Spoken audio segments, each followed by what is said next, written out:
wouldn't really be that extent. The Newcastle Witch Trials are basically a series of trials which take place in between 1640 and 1650 in Newcastle. When you think of witchcraft, you think of people wearing cloaks creating curses and hexes. You think of jars filled with eyeballs and brains, and you think of the witches in movies and fairy tales. But witchcraft is a whole completely different thing to that. Witchcraft is where people practice real life magic with the earth's energy, with nature, astrology, tarot cards and all of that. And today social media has made a massive influence on witchcraft in the positives and the negatives. Today we're going to look a bit more into it and see how it's affected witchcraft. The Newcastle Witch Trials are basically a series of trials which take place in between the years 1649 and 1650 in Newcastle. They are part of a much larger set of witch trials, or a kind of witch craze almost, which strikes northern England and southern Scotland at the same time. So there's trials all the way between the Scottish borders, Berwick, down through Northumberland to Newcastle in that period. On the 21st of August 1650, the executions took place out on the town moor, and in total there were 15 victims. It was one of the largest mass executions of witches in English history. The names of the people executed for witchcraft were Isabel Brown, Margaret Madison, Anne Watson, Eleanor Henderson, Elizabeth Dobson, Matthew Bonner, Elizabeth Anderson, Jane Hunter, Jane Coupling, Margaret Brown, Margaret Moffat, Catherine Welsh, Alice Hume, Marie Poots, and Jane Martin, who is... Jane Martin actually was imprisoned in the castle, so in the keep, and in the end they were executed on the town moor and buried in St Andrew's churchyard. As I said, there was a suggestion at the time as well. The main source that this comes down to us through is a book by a man called Ralph Gardner, and he is pretty clear that the witch finder in this case was a fraud as well. He was using some kind of trickery or sleight of hand to find these people guilty of witchcraft. They were tried basically by a process called pricking, where they would be stripped publicly and searched for a devil's mark, some kind of mark on their body that people believed had been put there by the devil for their familiars to suckle at, and they would drive pins into the body at that point, and they believed that if the person couldn't feel the pin going in, or if there was no blood drawn, then that meant that they were a witch. That was the devil's mark. If they bled or they felt the pin, then that meant that they were, well, not necessarily that they were innocent, but the mark that you put it into wasn't this devil's mark that they were looking for. So in the end, these 15 people were convicted of witchcraft. They probably would have been put on a proper trial after the pricking as well. There would have been a trial with evidence presented to courts and things like that, so that it was all done legally in the end. So, but 15 people executed on the town moor. So the first thing to mention, I think, is a lot of people who were put on trial for witchcraft, there is no evidence that they were practicing witchcraft. They were accused of that, but lots of these people just protested their innocence. Certainly Margaret Madison, in our case, we know, protested her innocence right up to the gallows. She actually asked for God to send a sign of her innocence, and the people are supposed to have seen her blood gush out of her mouth at the moment that she was hanged, which they took as like a sign from God that they had executed an innocent woman. So not all of these people necessarily were practicing anything that we would identify as witchcraft. It is possible that a lot of people who were put on trial, some of the evidence in the court suggests they were practicing some kind of folk magic, perhaps herbalism and things like that as well, which blend together in that time period. The reason people feared that is really down to two things, I would say. First off is the definition that they had of witchcraft. Legally, the definition of witchcraft was that you were using magic to harm other people in some way. If you're not harming people, it ain't witchcraft, according to 17th century authors. So witchcraft was used to describe people putting curses on people. They believed that witches could kill their cattle and farm animals, that they poisoned people, that they could control the weather to destroy the crops, and that they did this deliberately to harm their neighbours. And the reason they believed that is because the other key factor to an accusation of witchcraft in the 1600s is that witchcraft was done through the agency of the devil. They believed that witches were people who had sold themselves to satanic powers, in return for magical abilities, and that they used those powers to hurt or harm their neighbours. There were other magical practitioners around. In fact, people often, we know, much to the upset of the church, used to go to people called cunning men or wise women, who were believed to have kind of the ability to counter witchcraft, like evil magic, so lift curses, heal people, and things like that. The line is a bit blurry, of course. So the fear is always that somebody who can use magic to heal you could probably also use that magic to hurt you if they wanted to, and so that fear is kind of always present there. So that's the case in a lot of Europe, that women were much more likely to be accused of being witches. In mainland Europe, I'm pretty sure it's very heavily skewed towards women being accused. Like, I think it's upwards of 90% in France and Germany of accused witches were women.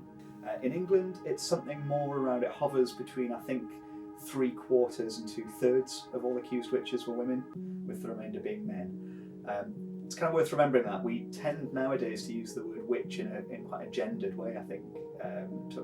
Like people say, I get told all the time when I'm writing about this subject, for example, that the correct term for a male witch is a wizard or a warlock or something. That is not the case in the 17th century. Witch is used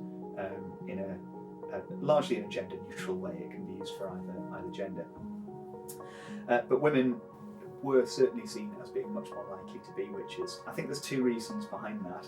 One is down to just two people who, in the 1400s, two Dominican friars, preachers from the Catholic Church, wrote a book called The Hammer of Witches, Malleus Maleficarium, which was a sort of handbook on hunting witches. And it explains in no uncertain terms that women are the weaker vessel and are therefore more vulnerable to being tempted by Satan, and that they are therefore much more likely to be witches. That whole work is kind of deeply misogynistic. It's kind of very clear that the people who wrote it didn't like women very much, and it became a very influential book. It was actually for 100 years or so, between the late 1400s and the late 1500s, that was the most popular book other than the Bible across Europe. And even in Protestant countries, it was used as a kind of manual by people hunting for witches. So they had this natural bias built in that they believed that witches were much more likely to be women. I think the other thing to remember is the legal status of women in the 1600s was not the same as it is now.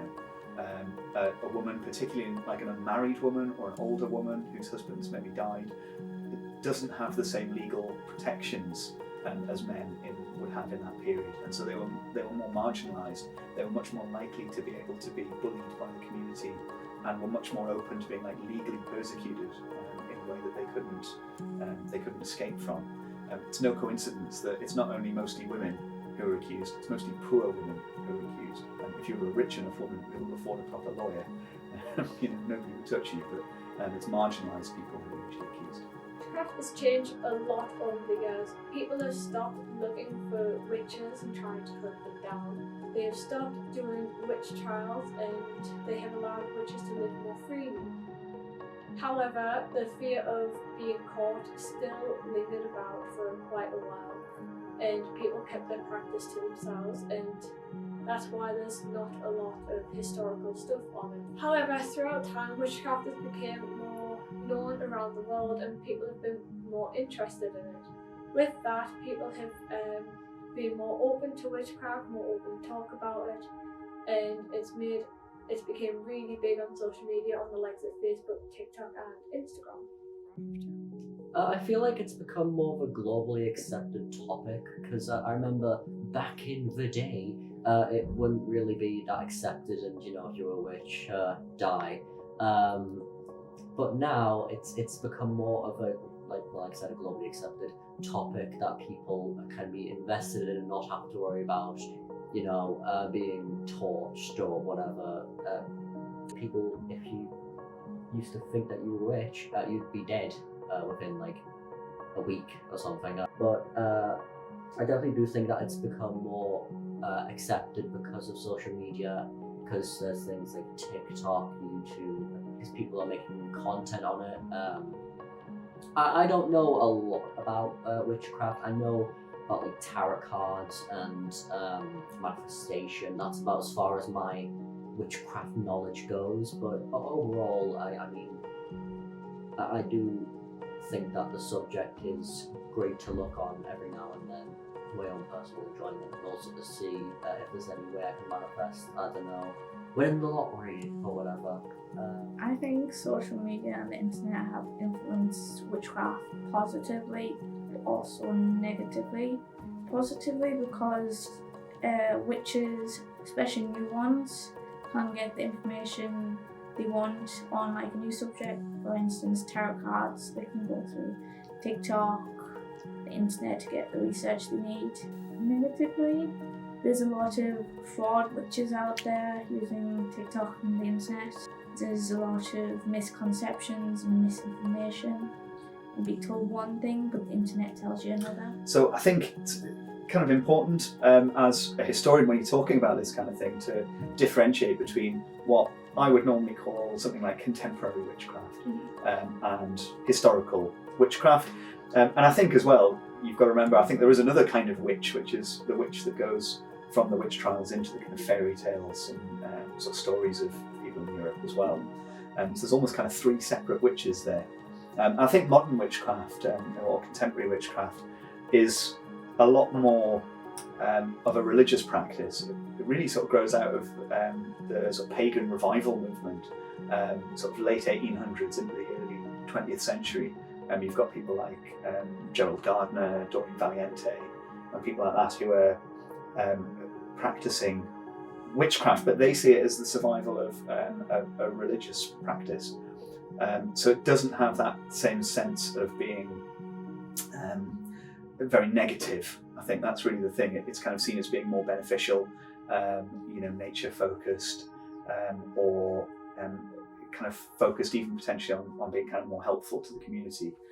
I know it's a difficult term it's almost like reclaiming the term, because I think historically you've got to remember the use of the term witch is exclusively negative. It's, the witch is a harmful person that does evil things to people in their community, and I think the modern pagan movement in large part has been sort of reclaiming that term and seeing it as something much more positive.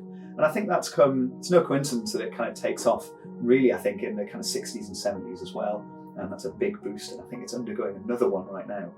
And I think it's at least partially, particularly a lot of women have kind of reclaimed this image of the witch as being a kind of independent woman with her own power, and seeing how that was persecuted by people back in historical periods.